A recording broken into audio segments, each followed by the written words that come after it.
Another 40 days with the Savior, and once again in pajamas. I don't know why, but they seem to be the dynamic duo. So, the thing I want to talk about today, and that it's been on my mind, is the healing of the Savior.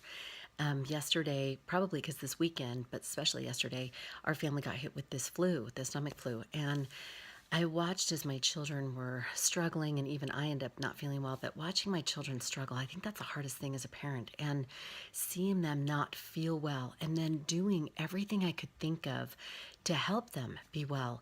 And it still wasn't working. And we had done all we could do. I had done essential oils, we had done the vaporizer and the diffuser, we had done priesthood administration, which is in our church, we believe that we can receive and utilize the priesthood. And just like the Savior did that and shared that with his apostles, that we were able to, my sons were able to administer to her. And it just was not, it wasn't taking, and that's the way that it is. It isn't always like 1 second and all of a sudden they're jumping out of bed all the time.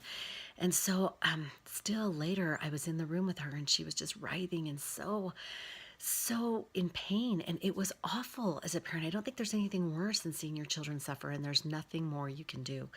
And the thought came of a talk by David A. Bednar, where he had talked about, I don't know if it was his family, but it was, let's say, a family in Europe, and the son had become ill, and he had administered to them, the father had, and then later it still was not getting well, the boy.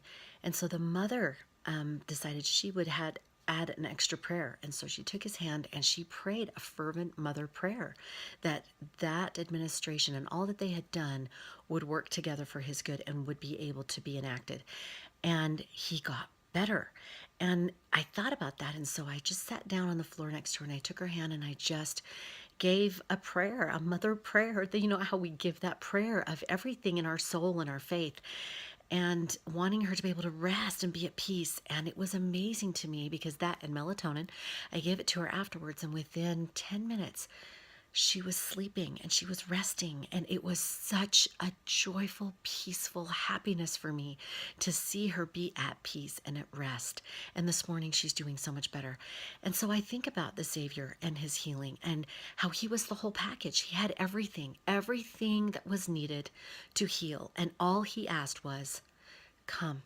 Come and see, come ask, come seek it, and I can give it to you. I can heal you. We have our part. We have our things that we need to do, whether it's emotional or physical or whatever it might be, but we have our part to do. But he says, if you'll come, if you'll listen, if you'll partake, then you can be healed. And it may be on his time frame, but in the process, you will feel the peace of knowing that you have done all you can do, and that he is at the helm, and that he is directing that and for your good.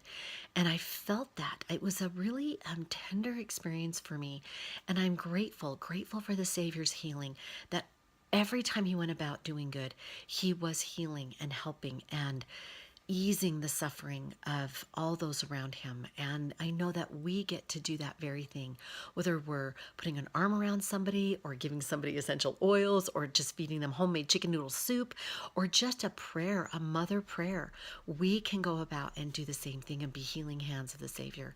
And I know that that is true, and that's what he wants us to do. So another 40 days with the Savior. Enjoy. And remember, ladies, this holiday season, let's continue to get back to basics.